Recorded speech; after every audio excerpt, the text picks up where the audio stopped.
That cold grey ash from your fireplace? It can be a free potassium plus calcium boost. Or it can wreck your soil pH and stall your plants.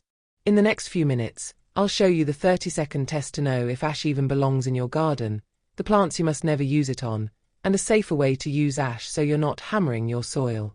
Welcome to Guide to Green Thumb, calm practical gardening that actually works. If you like simple methods with clear rules, subscribe.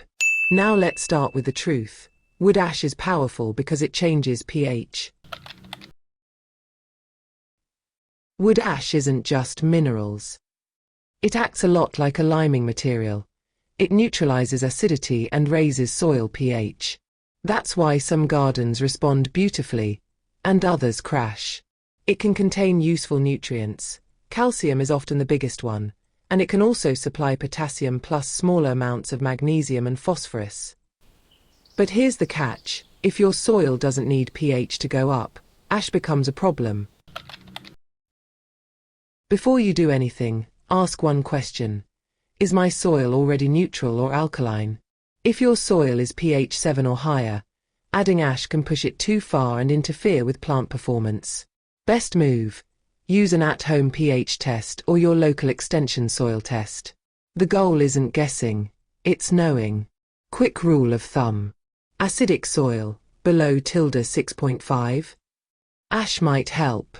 Neutral alkaline soil? Skip it. Do not use wood ash around acid-loving plants like blueberries, azaleas, rhododendrons, and similar plants that prefer lower pH. Also, avoid it on newly germinated seeds. Ash contains salts that can stress seedlings. And avoid using it in a potato patch, because higher pH can favor potato scab. You may hear people call it a fermented wood ash tonic. Here's the calm truth. The big safety factor isn't the word fermented. It's dilution plus not shocking your soil pH. When ash hits wet soil directly, it can cause a fast pH swing. That's why some gardeners see stress. So instead of sprinkling ash like confetti, we'll do a gentler method. Ash water plus dilution, and we'll stay conservative. Safety note: wood ash is caustic. Treat it like a strong household chemical. Wear gloves, eye protection, and avoid breathing dust. Only use clean ash from untreated wood. No painted wood, no treated lumber, no trash, no charcoal briquettes. Sift cold ash to remove chunks. In a bucket, mix 1 tablespoon ash per 1 gallon, 3.8 liters, of water and stir.